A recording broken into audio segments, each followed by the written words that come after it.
iyo dibad qurba joog iyo qorrax joogba soo wada dhawaada bisha rabadaanna aanu ka faa'iidaysano tobanka hore waa tobankii dambi dhaafka tobanka hore waa tobankii khayrka tobanka dambe waa tobankii ajirka tobanka u dambeeyana waa tobankii looga xoroobi lahaa wax allaale wuxuu qofku dambi galay intaa markaan uga baxo waxaan ku noqonnaa dalkeennii waxaan u baahanahay inaanu ka hadalno mabda'a dalka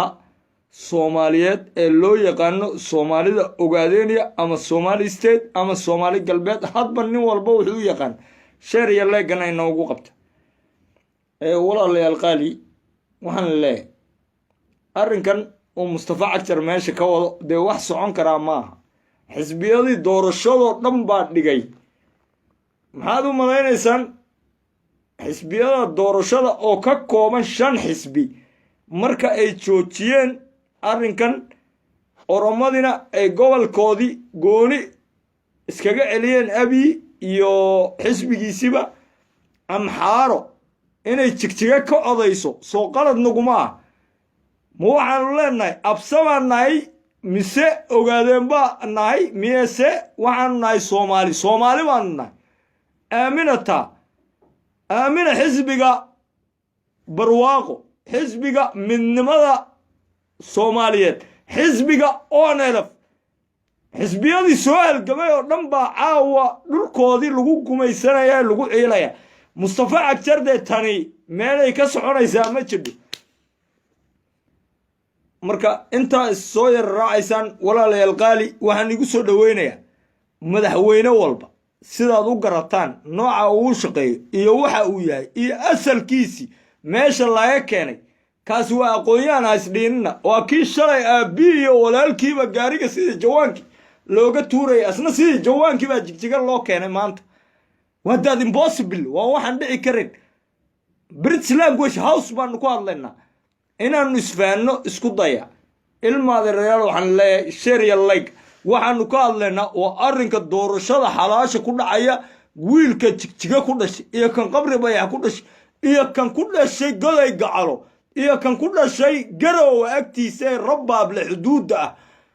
iyo kan ku dhashay gobolka wardheer iyo kan liibaan ka soo jeeda waa arrin ay xaq ay u leeyihiin inay ka hadlaan waanu ka hadlaynaa si degdegana waxaan leeyahay raggeennii facebooka ka wada hadli jiray gruubka midnamayaasha ree ogaadeen iyo gruubka midnamayaasha ree Soomaaliyeedba ka jawaaba arrinta si degdegana uga hadla Mustafa Cagjar annagu 12 bilood baanu hadalnaa bisha rabadaan maxaana wada aamusiyay waa arrin qaladade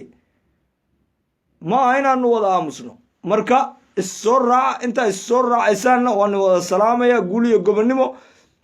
waxaan igu soo dhaweynayaa heesta wadaniga macna laawe hamaqnaado tirsan mayno loma baana misan male matanayno mukulashu meleheeda hamidhafto mukulashu marbagees hawduyasho mukulashu marbagees hawduyasho mukulashu marinbaa jidka mawdku ku haleeli mukulasha midka marmar waxu tuura wuu ogyahay meeqaan tahridooda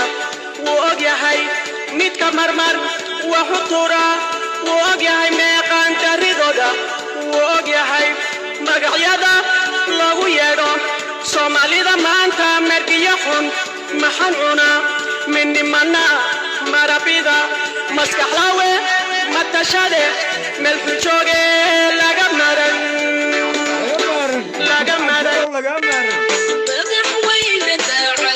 Mustafa Cagjar laga maaran walaal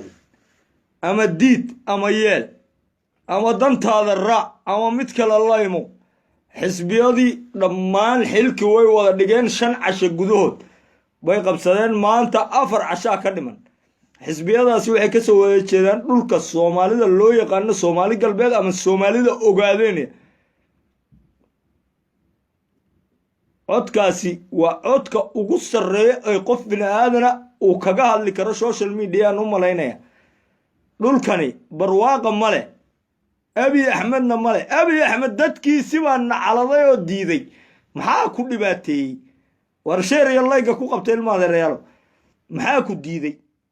maxaa dantaadi iyo dalkaagi iyo midnimadaada aad uga shaqayn lahayd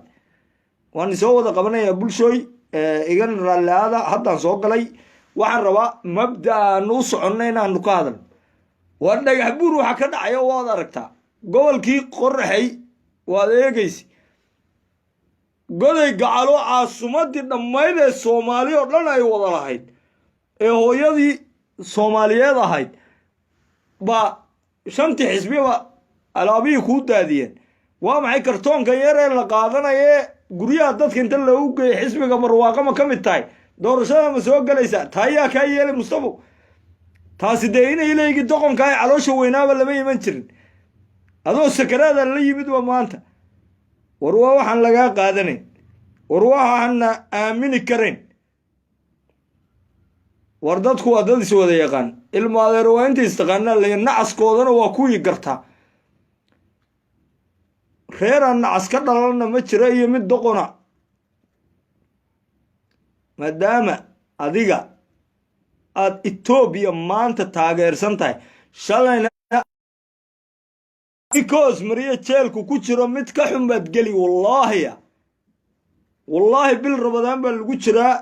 bini aadamku qaar baa hadda saxuuranaya qaar baa hadda afuraya qaar baa hadda soo kacay muhiimadeennu waxay tahay mustafow tani ku daysay haddii aad dhinac qaldan ka socotid cid kaa yeelaysaa male weli ragga kaa hor imanaya waa raggii dhulka u dhashay ee ciidda hooyo iska laha ee la wada yaqaanay war gobolka afdheer waxaad ka samaynaysa iyo goday gacalo ma waxaa ku dadhay qoraxa iyo dhagax buur xataa nin baa la israaha waa qabiiliyo reeruu diiday oo reeruu ogolaanaya laakiin taadu waa bilaa iimaan waa amxaarnimo amxaarna awowgiis maytinaar buu ahaa waa kii diiday anna taasaan diiday shalay waa taan uga hor imid inayley waa taan uga hor imid kii ka sii horreeyey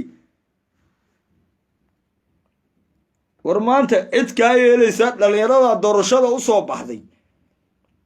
ee gobol walba ka soo caanbaxday cid kaa yeelaysa way liitaan iyo xisbiya been aad ka sheegaysid ma dhacayso rag waxa soo wada bartoo jaamiciyiin oo british language house ku wada hadlayaa jooga adna waxaad taqaanaa luuqadda british language hoolka leeya tii dibaddaad ku hadashaa rag baa british language house ku hadlaya amlaagtaad siiyu marka waxaan ku leeyahay mustafa cagtar kor intaad isku soo yaro qaatid waxa aad wadid ee qaladka ee aad xisbiyada kala hor timid xisbiga meesha ku jira inaad eegtid baa la rabaa xisbiyada kula tartamaya waa 4 xisbi iyo adiga oo 5 ah shantaa xisbi dee waxaad u malaynaysaa inay yihiin ciyaal tuulo laga keenay laakiin waa dad kaa aqoon badan waa dadkii dhulkan u halgamay waa dadkii dhistay waa dadkii lahaa ciidda hooyo iyo soomaalinimada muhiimadeenna waxay tahay inaad intaad deganaan samaysid oo aad soo celisid sheeriya layga inoogu qabta bliis mustafe inta aan dowladda etoobiya arrinkaa aysa ka jawaabin baad fursad haysataa haddii kale shacabku 100% way ku diidayaan cidi kuma rabto adiga xisbigaaguna awood cidnana kuma qabsan karaysaan xisbiyadan waxaa la yidhahdaa onelaf baa ka mid a wadaniga xoreynta ogaadeenaya waa 16 sana dadkii dhulkooda u soo dhimanaya 60 sano ay soomaalida soomaaliya 60 sano ay xor tahay rag baa dhulkaa u soo dhimanayay aawaye xagee ku ilowday aawe aabbahaa asalaamu calaykum waraxmatullaahi wabarakaatu mudane sare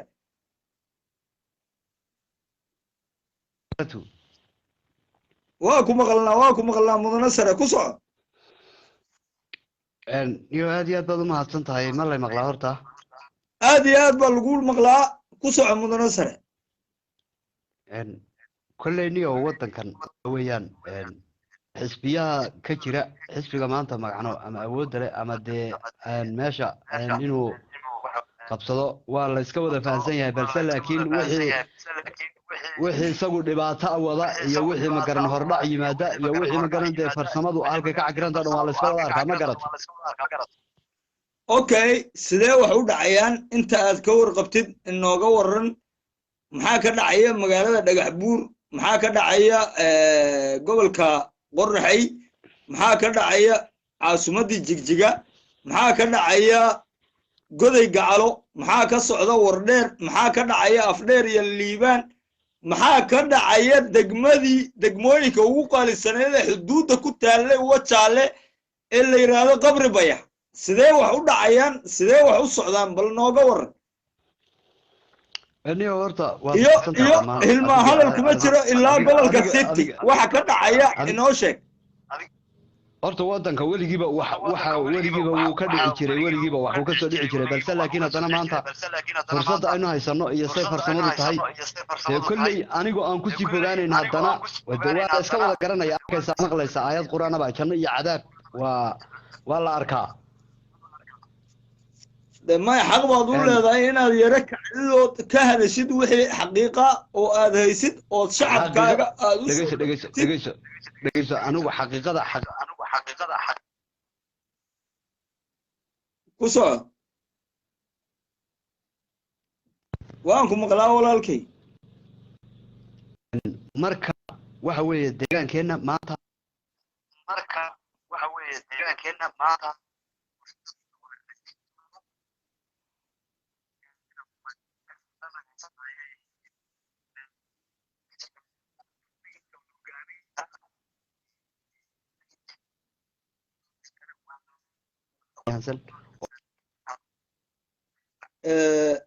igar aad iyo aad